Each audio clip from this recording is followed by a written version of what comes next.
Hello, Will and Catherine here. We went to Bruges with P&O Cruises on Aurora for 3 nights. This is the first episode of a series of videologs. And if you are thinking of a P&O cruise, I hope you find the details of our trip interesting and useful. We had to get ourselves to the port this time, and we did this by train from our hometown of Aberdeen via Cardiff to Southampton Central Station. Just across the road from Southampton Central, there are a trio of hotels that are also convenient for the cruise terminals. And in the distance, you can see a ship at the Horizon Terminal. We took the advice of Gary Bembridge in his excellent YouTube series, Tips for Travellers, travelling to our port the day before and staying overnight so we would arrive without the stress and risk of travel delays. The Ibis was fully booked, so we stayed at this Ibis budget hotel for £68. It's basic, and we wouldn't want to stay here on holiday, but as a stopover it was adequate and convenient. See the blue funnel of our ship? As it was only a 25-minute walk away, it was such a nice day, and we had time to kill before our allotted check-in time of 13:15. We decided to walk to the Mayflower terminal. It was a very pleasant walk and easy for us to find our way. We got there at 11:45, too early even for dropping our bags off, so we waited in the arrivals hall where there was seating and toilet facilities.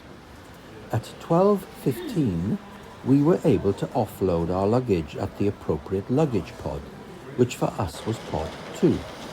In a bit, if you look to the left of the entrance, you will see where other early arrivals were queuing. We didn't want to do this, so we went back to wait in the arrivals hall. At our allotted time of 13:15, we presented our boarding passes at the entrance, were directed to the on-time channel, checked in, and were shown to a row of seats before being called to a typical airport-like security screening. Then we boarded the ship just before 2 p.m, the whole process taking about 45 minutes. We went to our muster station, which was outside Carmen's Bar on deck 7, to have our boarding passes scanned and to be told that our cabins wouldn't be ready until 3:30 p.m. The Horizon restaurant is the buffet restaurant on board and is on deck 12. It wasn't too busy, and we found a table for 2, which was conveniently located. Chili con carne for lunch was okay, but the baked tart and custard for the dessert was not okay. The tart was dry, and the custard was thin and had a synthetic taste. After lunch, we went to the Riviera pool, also on deck 12, which was a bit chilly, and then the lady sitting next to me started smoking. So I went for a wander, and I found a crow's nest on deck 13 forward, and we moved our stuff to there. The crow's nest was one of our favourite places on board. It has a comfortable seating, good light for reading, a wonderful view, a great ambience, was usually fairly quiet, and of course it has a bar. Now, we didn't buy a drinks package, so quality teas and coffees, alcoholic and soft drinks were on a pay-as-you-go basis using the cruise card. Or in this visit, because we hadn't picked up our cruise cards yet, I used my boarding pass to put any drinks on the account. I had already registered a credit card with my onboard account during the online check-in process before we left home. This pot of tea was £2.40 and the pina colada £7.50.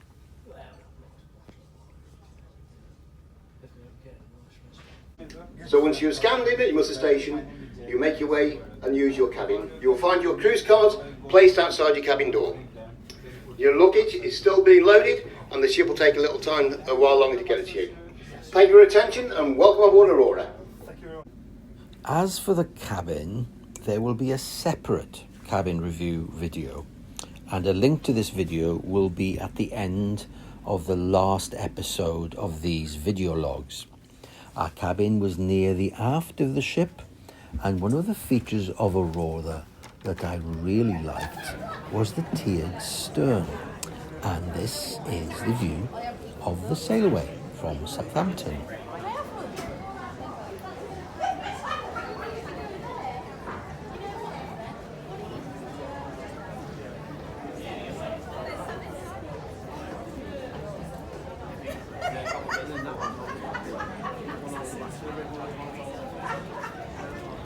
Call me Linda. No, I do.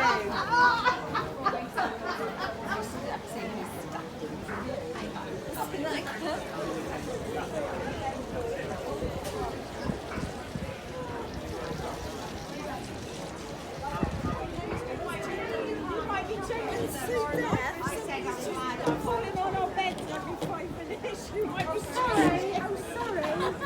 Oh, can I make you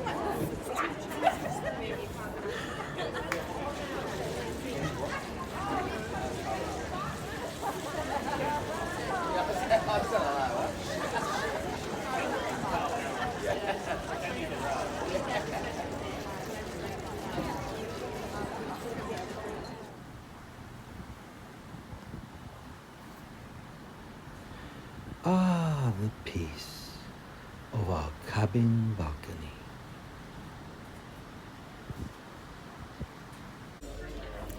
We were back in the buffet restaurant for dinner, which had an Indian theme. I had the beef curry and Catherine the vegetable curry, both of which were good.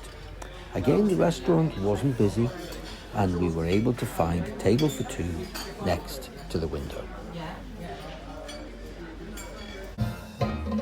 Every evening at 7:30 p.m. in the Masquerade Bar, Deck 7 midship, there was ballroom and Latin dancing and sequence dancing for 45 minutes. We loved this. It was one of the highlights of our cruise.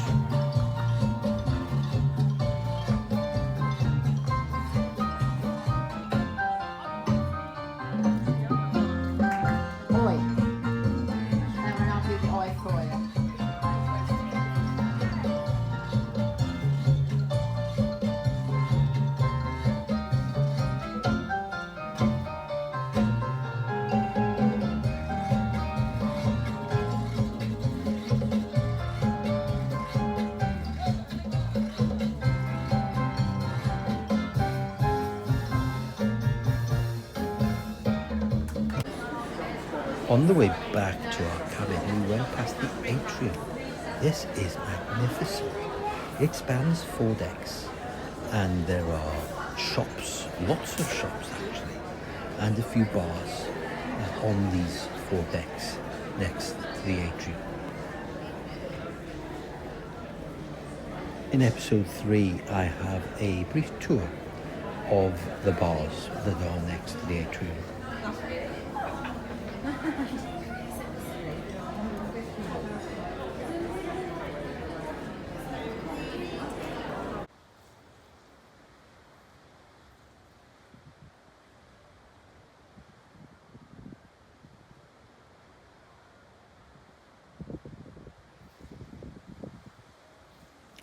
The terrace at the tiered stern of the ship is one of my favourite places on Aurora.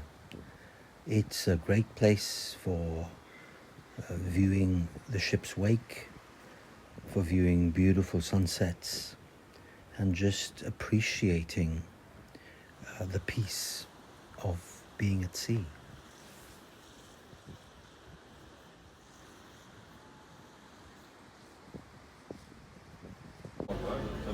Day 2 was our excursion to Bruges, or Brugge as it's called locally. The day began with breakfast in the Horizon restaurant overlooking the port of Brugge. We had paid £59 per person for a half-day guided tour of Brugge. This included a coach ride, a guide, and some walkie-talkies. The guide was very good. She was knowledgeable, friendly, and organised.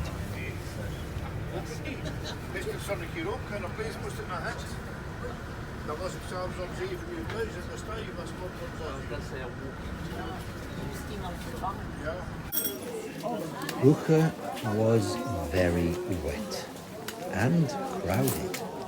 I dread to think what it'll be like in high season on a nice day.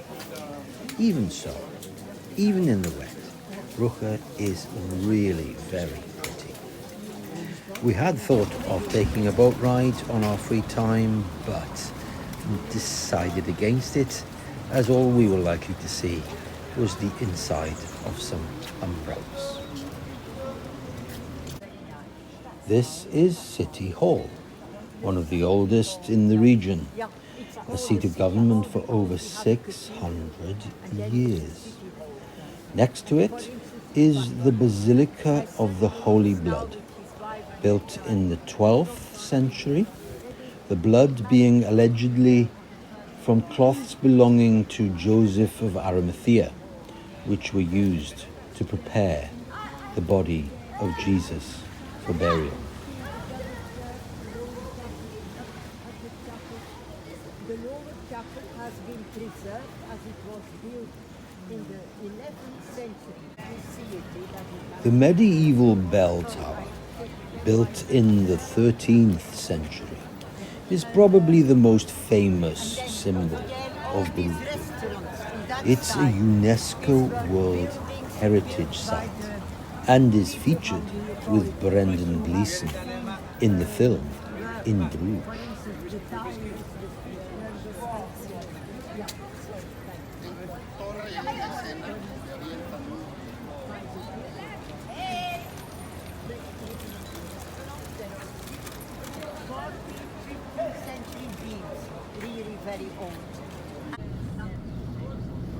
So, this is the end of episode 1. In episode 2, we will take a look at drinks, dining, and musicals.